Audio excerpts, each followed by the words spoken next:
en la palabra del Señor que me vino la lucecilla de la inspiración por un artículo que leí de un compañero que se llama José Daniel Contreras, que es de Málaga, y que estudiamos juntos cuando hicimos lo de la teología para la ERE. Y bueno, fue un artículo que me gustó. Lógicamente todo es opinable, ya lo sabemos. No hay escrito perfecto, pero sí había ahí un tipo de luz que digo, bueno, de aquí se puede entresacar algo bueno, incluso continuar con el tema que nos quedamos. El día 11 de septiembre, por si alguien no se acuerda, compartíamos algo que titulamos ¿Cuál es la religión verdadera? El día 18 de septiembre compartíamos algo diciendo qué es lo que parece verdad pero que no lo es, que es un sucedáneo de verdad. Y hoy continuamos con el tema de la verdad. Y de ahí que hemos titulado el tema de hoy la verdad absoluta frente a la verdad relativa. Porque ahí hay una guerra, aún incluso entre nosotros los creyentes a veces pues nos apedreamos en el Facebook o en cualquier otro lugar. Bueno, el artículo dice así más o menos, dice: la sociedad moderna construye consciente o inconscientemente un sistema anticristiano cada vez más evidente. Un sistema que quienes no lo abrazan, este sistema, son sutilmente castigados con la excomunión social. Vulgarmente yo le llamo a eso ninguneo. No se trata solo de la aprobación de leyes que justifican o aprueban lo que Dios llama pecado. Se trata de la creación progresiva de una nueva cultura, completamente desarraigada de la fe cristiana. Basta con reflexionar en algunas de las características de la filosofía que articula esta nueva cultura y sociedad para darte cuenta de ello. No es mi intención, dice Daniel aquí, demonizar la cultura o la sociedad moderna, ni mucho menos. Todas las culturas poseen elementos buenos y malos desde una perspectiva bíblica. Los elementos positivos reflejan que la humanidad es, hasta cierto punto, portadora, aquí suelta un cultismo, del imago Dei, eso quiere decir, de la imagen de Dios. Si estamos hechos a imagen y semejanza de Dios, aunque no haya conversión, pues el ser humano siempre, lógicamente, tiende pues a intentar lograr la justicia y otros valores dentro de la cultura que sean buenos. Los elementos positivos reflejan que la humanidad es hasta cierto punto portadora de la imagen de Dios. Pero estaríamos completamente ciegos si no viéramos también el actuar del Dios de este siglo, que viene a colación con lo que ha dicho Paco, en la cultura moderna. El Dios de este siglo que se nombra en 2 de Corintios 4:4. Piensa, por ejemplo, en cómo el pensamiento binario, el pensamiento bíblico se le llama pensamiento binario. ¿Por qué? Pues porque habla en términos de blanco, negro, pecador, no pecador, cielo, infierno. Es un pensamiento binario como el pensamiento de cualquiera de los que estamos aquí. De la Biblia está siendo sustituido por una cosmovisión, una forma de ver el mundo monista. O sea, tenemos un solo concepto y entremezclamos lo bueno y lo malo y le llamamos gris. Mezclamos el blanco con el negro y decimos gris. Y entonces a las cosas no las llamamos por su nombre, es lo que intenta decir este muchacho. O eres de Dios o eres de Satanás, hay ángeles y demonios, santidad o pecado, luz o tiniebla, verdad o mentira, libertad o esclavitud, pastores o lobos, cristianos o no cristianos, salvación o perdición, cielo o infierno. Y podríamos hacer un largo etcétera de dualismo. Sin embargo, el Dios de este siglo, experto en falsificar y corromper la verdad de Dios, promueve una forma distinta de ver la sociedad. Ya no se habla en términos de blanco o negro, sino de grises. El monismo cultural procura evitar los juicios, distinciones, categorías o evaluaciones que la palabra de Dios hace. En lugar de hablar de Dios o Satanás, prefiere hablar de un poder superior. Ya no existe la santidad o el pecado personal, sino un estilo de vida. Ya no se habla de ángeles o demonios, sino de fantasmas y espíritus. Ya no hay luz o tinieblas, sino grises en todo y en todos. Ya no hay cristianos o no cristianos, ahora está de moda abrazar la idea de que todos somos parte de la familia de Dios. Ya no hay personas llenas del Espíritu o personas poseídas por los demonios, sino los poseídos los llamamos locos o tienen un problema, una esquizofrenia, que también puede ser, paranoica, depresiva, etc., etc. Los lobos ya no se diferencian de los pastores, pues ya solo se habla de guías espirituales. Se evita hablar del cielo o del infierno, y en lugar de esto todo el mundo habla de ir a un mejor lugar. De seguir la lista en esta mañana sería interminable, está diciendo, y ya voy terminando. El monismo, la forma de pensar con una sola categoría y no con dos, como habla la palabra, que el mundo abraza y que tristemente incluso algunos autodenominados cristianos aceptan sin discernimiento, Me sorprende que todavía haya creyentes que no sean capaces de reconocer detrás de esta nueva cultura al corrupto, mentiroso, falsificador que la Biblia describe como padre de mentira.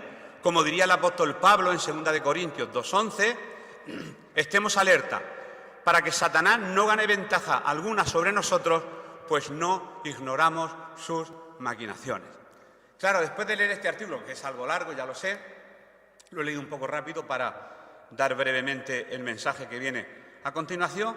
Digo, bueno, pues hoy me gustaría continuar un poquillo con el tema que iniciamos el 18 de septiembre para no perder el hilo y, lo repito de nuevo, empezamos a hablar ¿cuál es la religión verdadera? Y estuvimos ahí pues aclarando algunos puntos. En la segunda exposición pues hablamos un poco de cómo detectar la verdad a medias, que una verdad a medias siempre es una mentira. Y hoy lo he titulado La verdad en un mundo relativista como este. La verdad, ¿qué hace la verdad? La verdad colapsa. En un mundo tan relativo, la verdad, ¡plaf!, colapsa y muere. Existe un filósofo llamado Protágoras que nació en el siglo V a.C., como Pitágoras.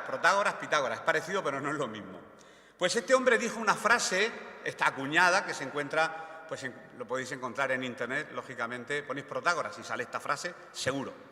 El hombre es la medida de todas las cosas. Todo es relativo. ¿Y por qué se llama relativo? Porque es en relación a lo que tú opinas.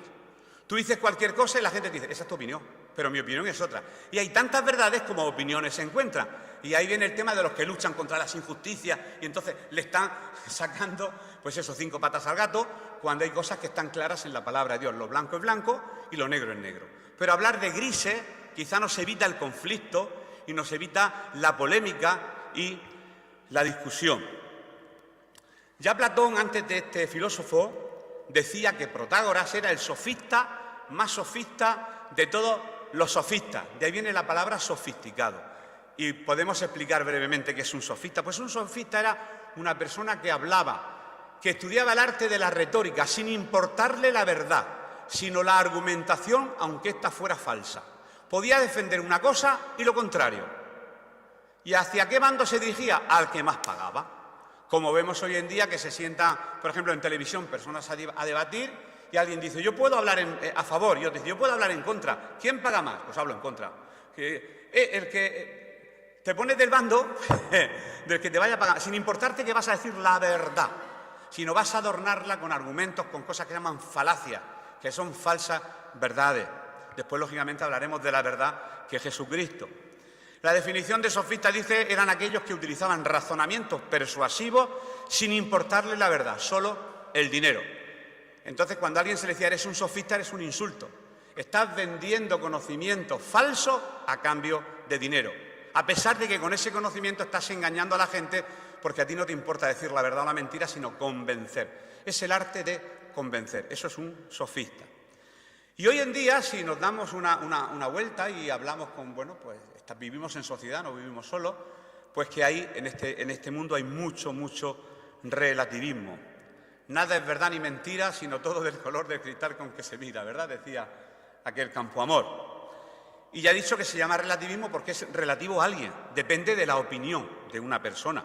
Y aquí todos no opinamos igual, ni aun dentro del cristianismo, lógicamente. Todos los que estamos aquí, cuando perdemos una discusión, al que le guste discutir, hay a unos que le gusta más que otros, si nos enfadamos decimos, bueno, esa es tu opinión, y así zanjamos el problema. Discutimos, perdemos la discusión, esa es tu opinión. Y aunque estemos demostrando una verdad con argumentos lógicos, pues puede seguir siendo nuestra opinión. Para el contrario, para el que está discutiendo con nosotros. Podemos decir verdades absolutas, para mí como esta. Yo creo que matar está mal. Esa es tu opinión. Yo creo que dejar morir a un inmigrante en alta mar está mal. Esa es tu opinión. Yo pienso que cegar la vida a un niño antes de nacer está mal. Esa es tu opinión. Y así podríamos estar diciendo frase tras frase y hay tantas opiniones no como verdades, porque lógicamente estamos hablando de la verdad y de las verdades u opiniones que no es lo mismo. Lo que es cierto es que no podemos dejar, hay cosas que no podemos dejar a la opinión de la mayoría. No siempre la mayoría es la que tiene la razón. Repito, porque esto creo que es importante, hay cosas que no podemos dejar a la opinión de la mayoría. Por lo tanto, en un mundo donde la verdad, como he dicho al principio, ha colapsado, porque ya no estamos en un mundo de blancos o negros, como el artículo, sino en un mundo de grises, el valor más preciado es la tolerancia. No, yo soy muy tolerante, yo estoy muy abierto, y es cierto, en mi caso concreto puedo decir, soy tolerantísimo, muy tolerante. Pero la tolerancia no es suficiente. La tolerancia yo lo defino como un pacto de no agresión. Esa es la tolerancia, un pacto para no agredirte, porque si no tienes razón a lo mejor me dan ganas de golpearte, entonces es un pacto de no agresión. No, yo lo tolero, pero esa es tu opinión. ¿Os dais cuenta? Hay tantas opiniones como personas. ¿Qué somos? ¿7.500 millones de habitantes en el planeta? Pues 7.500 millones de opiniones completamente distintas. Vamos a irnos ya a las Escrituras y vamos a ir buscando en el libro de Juan, en el Evangelio de Juan, capítulo 18, desde el versículo 34. Aquí se habla de la verdad y posteriormente utilizaremos otro texto que también habla de la verdad. La verdad es muy sutil y hablar de la verdad nos llevaría, pues eso, muchísimas predicaciones, aunque lógicamente yo siempre me gusta aterrizar en la palabra. Juan capítulo 18, versículo 34 al 38, dice así. Jesús le respondió: ¿dices tú esto por ti mismo o te lo han dicho otros de mí? Pilato, era un diálogo, respondió: ¿acaso soy yo judío? Tu nación y los principales sacerdotes te han entregado a mí. ¿Qué has hecho? Respondió Jesús: mi reino no es de este mundo. Si mi reino fuera de este mundo, mis servidores pelearían para que yo no fuera entregado a los judíos, pero mi reino no es de aquí. Le dijo entonces Pilato: luego, ¿eres tu rey? Pero la verdad, estaban ahí, estaban juzgando a la verdad. Posteriormente azotarían a la verdad, crucificarían a la verdad, pero lo que ignoraba la humanidad es que la verdad iba a resucitar. Estaban atacando a la misma verdad, porque Jesús dijo, versículos más adelante, yo soy el camino, la verdad y la vida, en Juan 14, y estamos leyendo en Juan 18. Es continuación de lo que él dijo, yo soy la verdad. Y aquí hay un diálogo entre Pilato y Jesús con respecto a la verdad. Si a mí me hubieran preguntado, ¿eres tu rey? Pues yo habría dicho, claro, yo soy el rey del universo, pero no me lo estaban preguntando a mí o a ti, se lo estaban preguntando a la verdad. Y la verdad es más suave que nosotros para responder, es más dócil. La verdad es dócil, la verdad no es agresiva, la verdad no es violenta, la verdad es dócil. Y respondió, tú dices que yo soy rey. Yo para esto he nacido y para esto he venido al mundo, para dar testimonio de la verdad. La verdad, con mayúscula. Jesús vino al mundo para dar testimonio de la verdad. Y todo aquel que es de la verdad, oye mi voz. ¿Quién oye la voz? Todo aquel que es de la verdad. No que tiene la verdad, que no es lo mismo, sino que es de la verdad. Le dijo Pilato, ¿qué es la verdad? ¿Qué es la verdad? Y cuando hubo dicho esto, salió otra vez a los judíos y le dijo, yo no hallo en él ningún delito. Y ya podríamos continuar leyendo, pero hasta ahí este diálogo entre la verdad absoluta y la opinión de Pilato, que sería una opinión, me imagino, relativa, ¿no?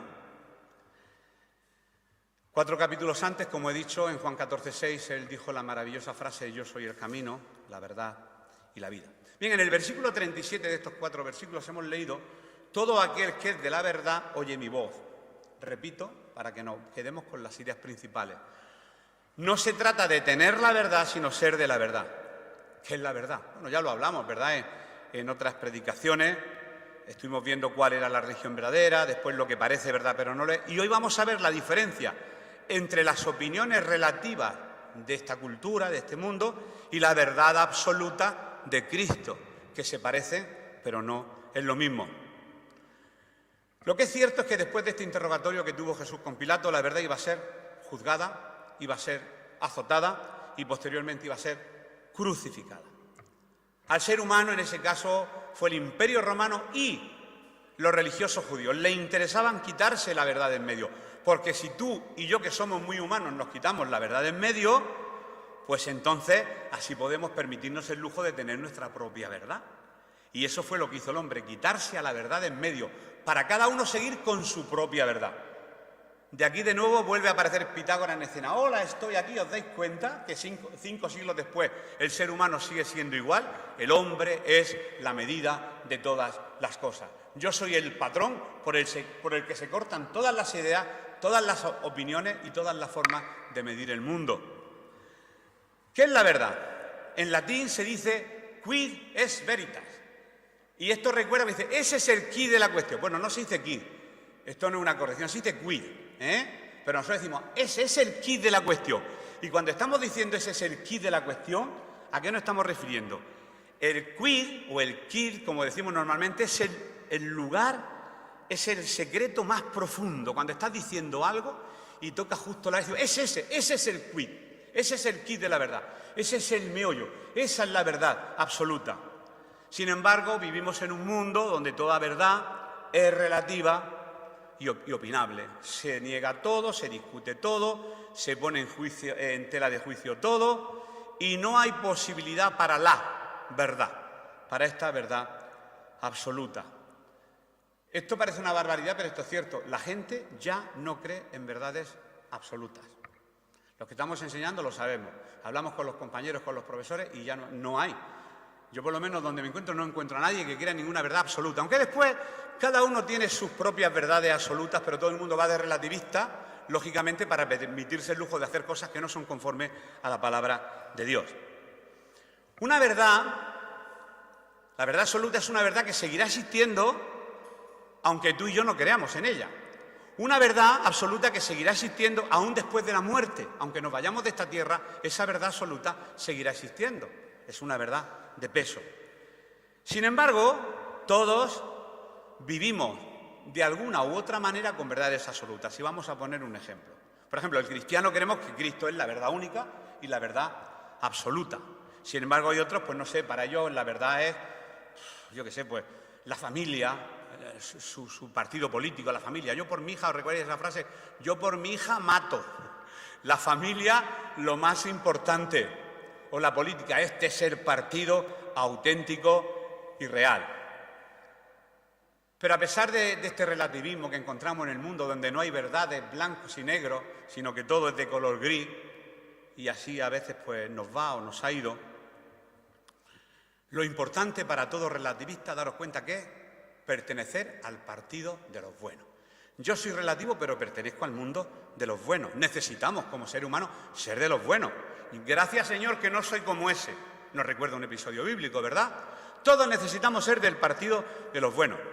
Y todos los que aquí estamos, y no voy a hablar de política porque creo que el púlpito no es para eso, pero tengo que nombrarla para hacer sin nombrar partidos, ¿eh? Todos los que aquí estamos hemos votado al partido que hemos querido, ¿verdad? O sea, al partido de los buenos. Pero lo que estoy seguro es que cada uno ha votado un partido distinto. Entonces son todos buenos, por esa regla de tres, ¿no? Porque para ti, tú eres el bueno y el resto son los malos. Así es el corazón del ser humano, muy relativo. No hay verdades absolutas. Claro, la tuya es tu verdad absoluta y la mía también.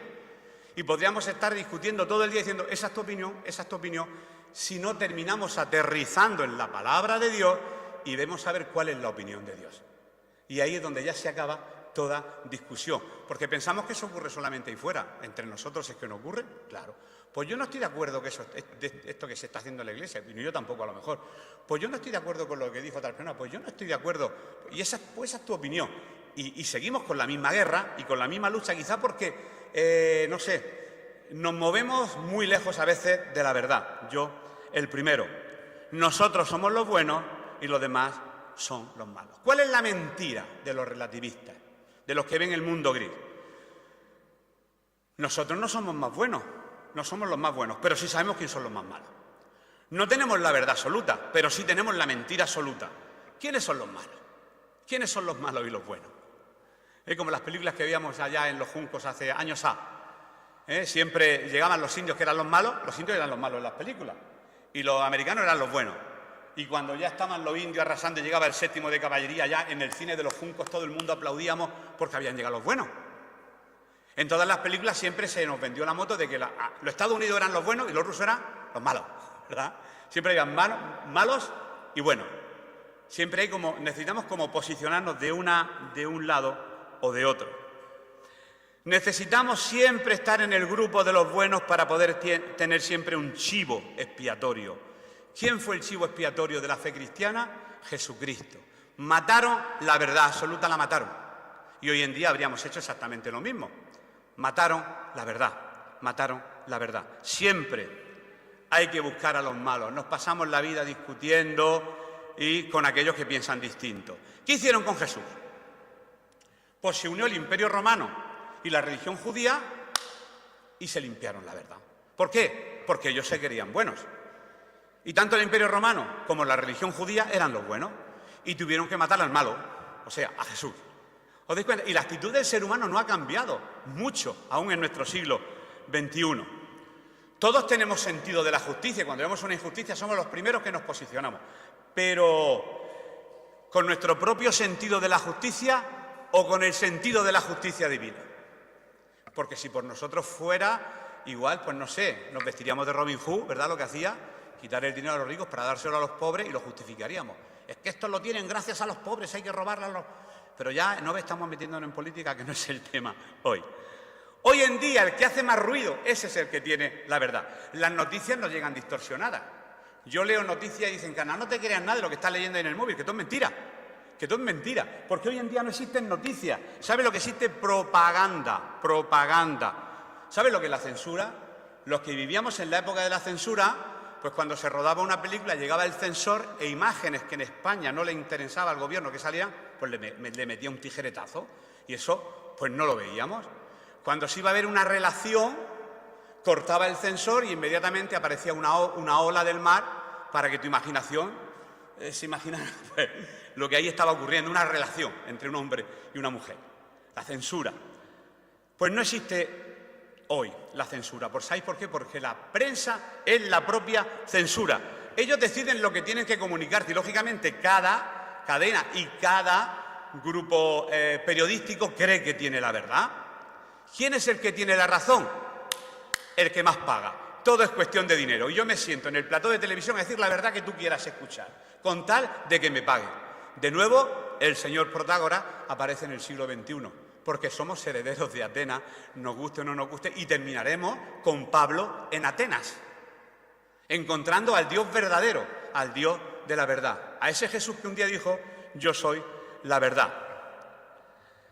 Seguimos. Yo quiero hablar de otro profeta, esto parece hoy muy carnal, ¿verdad? De Joaquín Sabina, un cantante, Domingo Joaquín Sabina.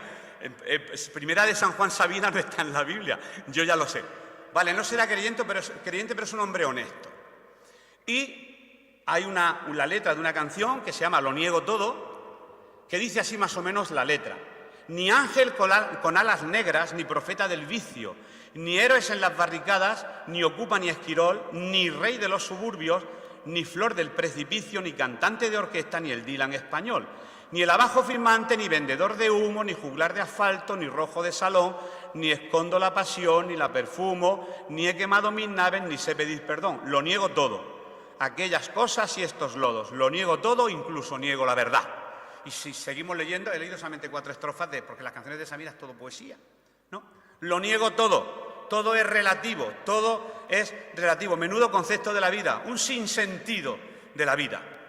¿Por qué? Porque el relativismo te permite hacerte bueno sin ningún tipo de demanda moral. Pero la palabra de Dios, donde se encuentra la verdad, sí te hace ciertas demandas morales, sí te demanda ciertos comportamientos. Ya no es tu justicia, ya no es tu cosmovisión, ya no es tu forma de ver, ya no es la cultura que hemos heredado de nuestros padres, ni aún nuestras tendencias, ya sea en lo político, en lo cultural o en lo que sea.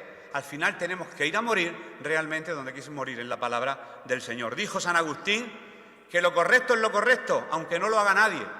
Y lo incorrecto es incorrecto, incluso si todo el mundo lo hiciera. A la ley de la gravedad, ¿la conocéis? Pues a la ley de la gravedad, ¿sabes lo que le pasa? Que no le importa que tú creas en ella. Porque como nos subamos al tercer piso y nos tiremos, a la ley de la gravedad no le importa que creamos o no creamos en ella, le da igual tu opinión, le da igual tu opinión a la ley de la gravedad. Además, todos somos relativistas hasta que vamos al cirujano. Ahí ya cuando vamos al cirujano o al médico ya no somos relativos, ya queremos la verdad absoluta del médico. Ya queremos saber la verdad, nada más que la verdad y toda la verdad. Ahí aparcamos el relativismo y ya nos metemos en la verdad absoluta de lo que opina el médico porque, lógicamente, nos interesa. Y queremos el mejor quirófano, el mejor hilo, la mejor sedación, el mejor cirujano.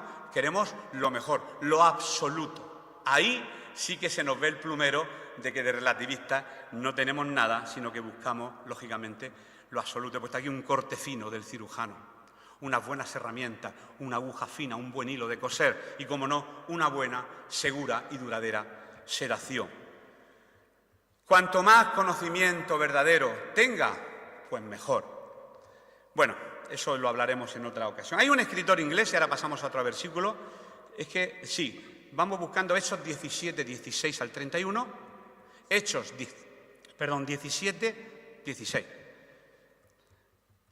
Mira, es más sencillo creer en la magia, en los adivinos, en los brujos, antes de que en el cristianismo. ¿Habéis visto ese anuncio de la televisión? Seguro que lo habéis visto. Alguien, una persona que sale y dice, si hay algo que te inquieta, algo que te perturba, llámame al 902. ¿Lo habéis leído? Además, con ese tono, a que la imito bien.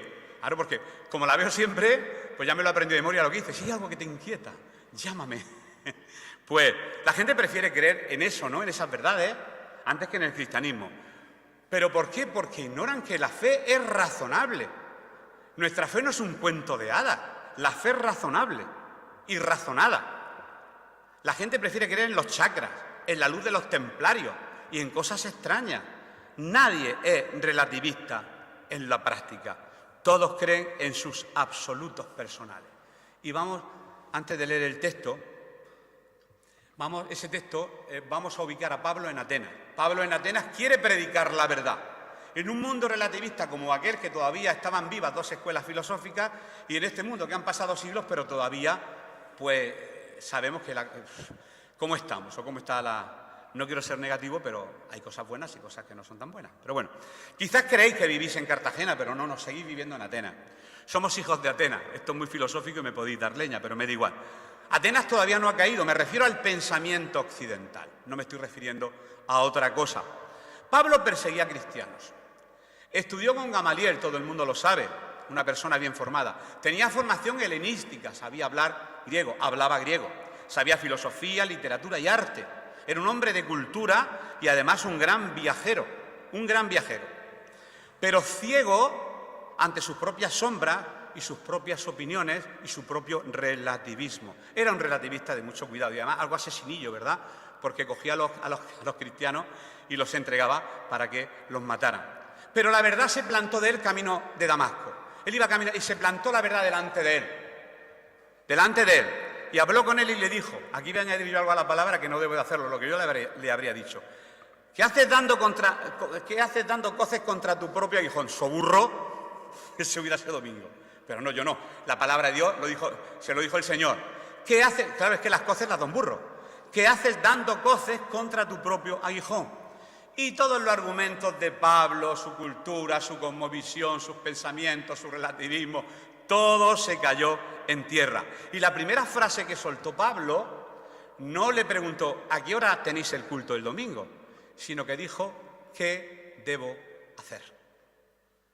Heme aquí, ¿qué debo hacer? Y bueno, ya le dio las instrucciones, que fuera a la calle derecha, que preguntara por alguien, que oró por él, se le cayeron las escamas y ya esa historia la sabemos en la palabra de Dios. ¿Quién eres?, dijo Pablo. Yo soy Jesús, a quien tú persigues. ¿Y ahora qué, Pablo? Esto lo he añadido yo. El cristianismo no es una filosofía, es un hecho histórico que reventó toda la filosofía. Yo la utilizo quizás por el poco conocimiento que pueda tener de ella, pero la filosofía no es cristianismo. Lógicamente es una herramienta que podemos utilizar pero no. El cristianismo es un hecho histórico y acabó con todo tipo de pensamiento filosófico. Aún la muerte tampoco es el final, eso sería otra verdad relativa. Pues hay resurrección y hay vida eterna, eso sigue siendo la verdad. Una verdad razonada y una verdad razonable. Cuando un día nos presentemos delante del Señor, los que estamos aquí en esta mañana, y Jesús nos diga, hola, yo soy Jesús a quien tú persigues, le diremos, ¿esa es tu opinión? ¿Le vamos a decir eso al Señor en el cielo? ¿Esa es tu opinión? ¿Cómo vamos a decirle al Señor, esa es tu opinión, si nos vamos a presentar delante de la verdad absoluta? No podremos, se acabó el relativismo para siempre, porque estaremos delante de la única verdad absoluta, que es nuestro Señor Jesucristo. Cosas que sabemos, pero que te las voy a decir esta mañana y me las voy a decir a mí mismo. Jesús te ama.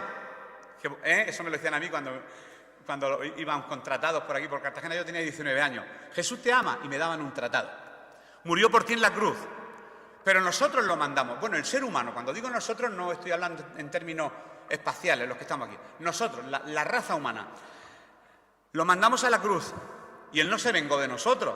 Él nos perdonó, se dejó matar, resucitó y nos salió al encuentro en el camino de Damasco personal que llevábamos cada uno de nosotros. Cada uno de nosotros íbamos a nuestro Damasco personal y cada uno sabe su vida, pero Él salió y se puso delante de nosotros: yo soy aquel a quien tú persigues, para decirnos: yo soy Jesús a quien tú persigues.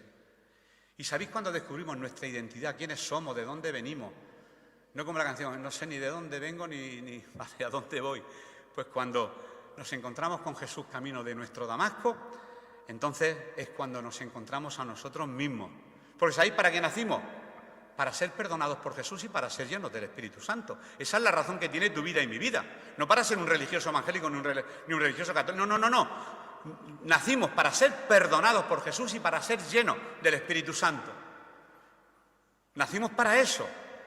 Y no sabemos quiénes somos a veces y estamos lidiando en conocernos a nosotros mismos hasta que nos encontramos con Jesús un día. Y Él, a través de su palabra, nos va mostrando cuál es nuestra identidad. ¿Y sabéis dónde lo podemos ver? En ese maravilloso Sermón del Monte que desarrollaremos, lógicamente, pero en breve, porque eso es lo que toca después, desarrollar ese maravilloso Sermón del Monte. Y ahora ya leo, en 17:16, Mientras Pablo les esperaba en Atenas, su espíritu se enardecía, viendo la ciudad entregada a la idolatría. Así que discutía en la sinagoga con los judíos y piadosos y en la plaza cada día con los que concurrían. Y algunos filósofos de los epicúreos y de los estoicos disputaban con él y unos decían: ¿qué querrá decir este palabrero? ¿No tenemos ya bastante con todos los dioses que tenemos en el Areópago, que nos va a traer alguna moda nueva? Pero a ellos les gustaban las modas y querían escuchar alguna moda religiosa nueva. ¿Qué querrá decir? Y otro: parece que es predicador de nuevos dioses, porque les predicaba el Evangelio de Jesús y de la resurrección. Y tomándole, le trajeron al Areópago, diciendo: ¿podremos saber qué es esta nueva enseñanza de la que estás hablando? Pues traes a nuestros oídos cosas extrañas. Queremos pues saber qué quiere decir esto, porque todos los atenienses y los extranjeros residentes allí en ninguna otra cosa se interesaban sino en decir o en oír algo nuevo, la novedad. No estamos en el siglo de las novedades. Ahora voy a decir en qué año estamos. Vamos a ver cómo cada año cambiamos de palabreja. Nos gusta mucho. La RAE no puede correr tanto como corre nuestro cambio en el vocabulario castellano. Entonces Pablo, puesto en pie en medio del Areópago, dijo: varones atenienses, en todo observo que sois muy religiosos, porque pasando y mirando vuestros santuarios hallé también un altar en el cual estaba escrito al Dios no conocido. Al que vosotros adoráis, pues, sin conocerle, ese es a quien yo os anuncio. El Dios que hizo el mundo y todas las cosas que en él hay, siendo Señor del cielo y de la tierra, no habita en templos hechos por manos humanas, ni es honrado por manos de hombres como si necesitase de algo, pues Él es quien da a todos vida y aliento y todas las cosas. Y de una sangre ha hecho todo el linaje de los hombres, para que habiten sobre toda la faz de la tierra. Y les ha prefijado el orden de los tiempos y los límites de su habitación, para que busquen a Dios si en alguna manera palpando puedan hallarle, aunque ciertamente no está lejos de cada uno de nosotros, porque en Él vivimos y nos movemos y somos, como algunos de vuestros propios poetas también han dicho, porque linaje suyo somos. Siendo pues linaje de Dios, no debemos pensar que la divinidad sea semejante a oro o plata o piedra, escultura de arte y de imaginación de hombre. Imagen, la imaginación, de ahí viene la palabra imagen, imaginación. Pero Dios, esto es lo importante, habiendo pasado por alto los tiempos de esta ignorancia, pasó por alto tu pecado y mi pecado. Ahora manda a todos, no a unos cuantos, a todos los hombres. Esto se nos tiene que dar bien en la cabeza, que la salvación es para todo el mundo. Ahora manda a todos los hombres en todo lugar, Europa, Asia, África, América y Oceanía, que se arrepientan, por cuanto ha establecido un día en el cual juzgará al mundo con justicia por aquel varón a quien designó, dando fe a todos con haberle levantado de los muertos.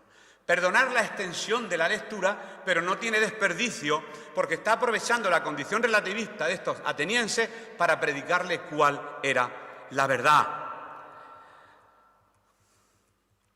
Voy a darme prisa. En el 21 hemos leído porque todos los atenienses y los extranjeros pues estaban interesados en oír cosas nuevas. Hoy en día, cada 6 meses aparece una palabra nueva, ¿verdad? Yo la oigo. Bueno, yo que soy boomer, ¿no? Me decís boomer, los jóvenes, ¿vale? Aparece una palabra nueva. Los jóvenes, ¿entendéis el lenguaje de los más jóvenes? La velocidad que llevan. Llevan la velocidad del TikTok.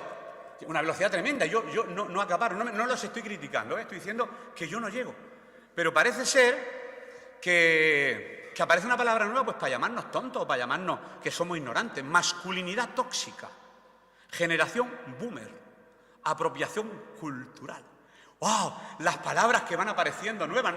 No dejamos de parecernos mucho a los atenienses. Parece que queremos palabras nuevas. Palabrejas nuevas para hacernos sentir. Yo me siento mal porque a veces digo, ¿y eso qué quiere decir? Eso no lo entiendo lo que queréis hablar. Cosas nuevas, corrientes nuevas y cada año una preocupación nueva.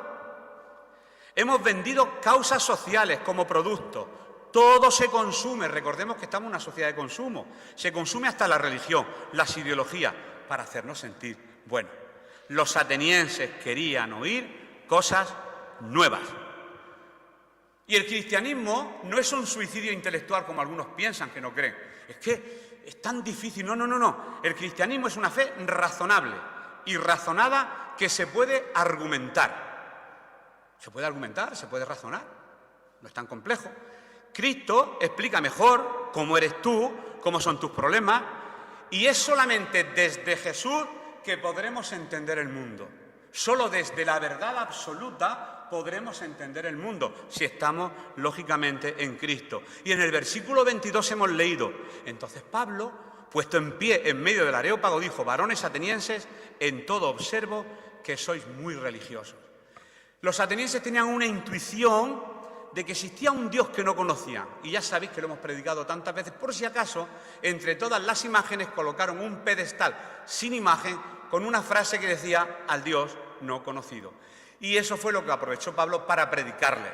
Pues ese que tenéis ahí que no tiene imagen, ese es el que yo os voy a predicar. Por lo tanto, que nadie diga tengo la verdad porque es la verdad la que te tiene a ti. Que a veces usamos el lenguaje al revés. La verdad nos persigue. La verdad persigue al ser humano, pero somos cabezones. Y le decimos a la verdad, vuélvete a la cruz. Pero el que va, la verdad no se vuelve a la cruz porque es más cabezona que tú y que yo. Y el mensaje de Jesús, yendo a la cruz, la verdad yéndose a la cruz, el mensaje, has nacido para mí. El Señor nos anhela celosamente. En el versículo 30 hemos leído, pero Dios habiendo pasado por alto, ahora manda a todos los hombres y en todo lugar que se arrepientan. La verdad no está lejos de nosotros. Dios pasó por alto, como he dicho, los tiempos de la ignorancia y ahora manda a todos los hombres que peguen un giro de 180 grados. No unos cuantos, sino a todo el mundo. Él nos perdona. Y ese es el Dios en el que yo creo en esta mañana. Un Dios de amor que dijo estas palabras en la cruz. Padre, perdónalos. Padre, perdónalos. Estaban crucificando la verdad.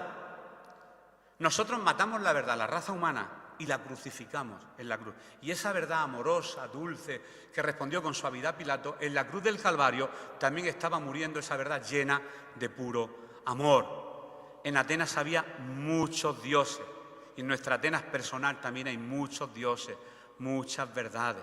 Pero la pregunta en esta mañana no es si crees o no crees en Dios, sino ¿quién es? ¿Quién es tu Dios?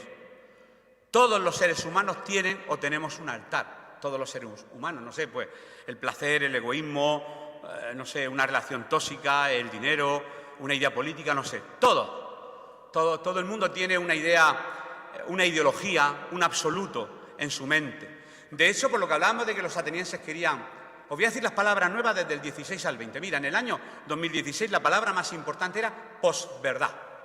Posverdad. Se hablaba de la posverdad, que va detrás de la verdad. Significa actitud de resistencia emocional ante hechos y pruebas objetivas. Esta verdad hay que cuestionarla. En lugar de ser tan objetiva, tiene que ser más subjetiva. No tan objetiva, no hay verdades objetivas, las verdades son subjetivas, dependen del sujeto, de lo que yo crea. Y llega el 2017 y aparece fake news, falsas noticias, ante las good news, las verdaderas o las buenas noticias. Y no podemos predicar bueno, yo no lo digo en inglés, las buenas noticias por culpa de las fake news, de las falsas noticias. Y la verdad colapsa en este mundo y nos cuesta abrir nuestra boca. si se nos ocurre hablar de ciertos temas en los institutos, nos despiden. No, tú lo sabes, Avi, nos despiden. No podemos hablar de ciertos temas, nos echan a la calle. Imposible. Es imposible decirlo. En 2018, ¿sabéis qué palabra salió de moda? Tóxico. Eso es una amistad tóxica. Es una persona tóxica. Estos son modas. Vamos a una velocidad. En el 19, la palabra fue emergencia climática. El planeta se muere. Y ya no me da tiempo a buscar la del 20, la del 21 y la del 22. Pero podéis encontrarla de la misma manera que yo la he buscado. Pero hablo de la velocidad con que la gente va buscando una verdad, un absoluto. La frase de Nietzsche, todos la conocemos, dijo cosas maravillosas. Él fue creyente de padres y de abuelos, pero lógicamente la única frase que se acuñó de este filósofo es Dios ha muerto. Pero la gente solo dice eso, pero no dijo eso. Dios ha muerto en el horizonte del corazón del hombre. Eso fue lo que realmente dijo el señor Nietzsche. Y ya estábamos entrando en el siglo XIX. También Pilato preguntó qué es la verdad. Dostoyevsky, un escritor ruso, en su obra Los hermanos Karamazov, que tiene un tinte cristiano fantástico, él dice, si Dios no existe, todo está permitido, no hay moral. ¿En qué se basa la moral atea? Yo no lo entiendo. ¿Por qué tú sabes lo que está bien o lo que está mal? Porque te fijas en la palabra o por lo que te dice tu conciencia. Pero el que es ateo, ¿en qué? Yo no digo no estoy esta mañana hablando contra nadie, ¿eh? Estoy simplemente haciendo comparaciones. ¿En qué basa su creencia? Nosotros vemos una buena puesta de sol desde ahí cuando vayáis al campo de Jesús y gracias Señor por este nuevo día, pero quien no le dé la gracia no es que diga gracias azar por este cielo y por gracias azar por estas nubes, gracias azar por estos montes. No me estoy riendo, digo que cada uno le da gracias a aquel que considera cuál es su verdad absoluta. En el siglo XIX y XX sacaron a Cristo, sacaron a Dios de la ecuación. Y Europa colapsó, después se tuvieron que hacer bastantes tratados, y después del exterminio nazi y otros exterminios que han habido en el mundo, pues Europa se echó las manos a la cabeza y dijo, pues no vale todo, no vale todo, algo nos ha salido mal. Ya está, hemos sacado a Dios de la ecuación en esta cultura y esta sociedad está mal. Han muerto tantos millones y millones de personas por ideologías. No vale todo. Y entonces pues hicieron derechos humanos, la ONU, todo con una intención de justicia, de labor social, que está bien. Pero ¿cuál era la base? ¿Derechos humanos sin Dios? No lo estoy cuestionando, lo estoy preguntando. Quisimos hacer las paces, pero el siglo XX fue atroz. ¿Por qué? Porque sacó a Dios de la ecuación. Y vamos a leer un texto, que es el último ya, que se encuentra en Mateo 16:13, y aquí concluimos. En Mateo 16:13 vamos a leer cómo él se preocupaba mucho de que la gente supiera dónde estaba lo absoluto, que no lo relativo, y le pregunta, dice, y al llegar, 16:13, ¿es eso? ¿Pone y al llegar?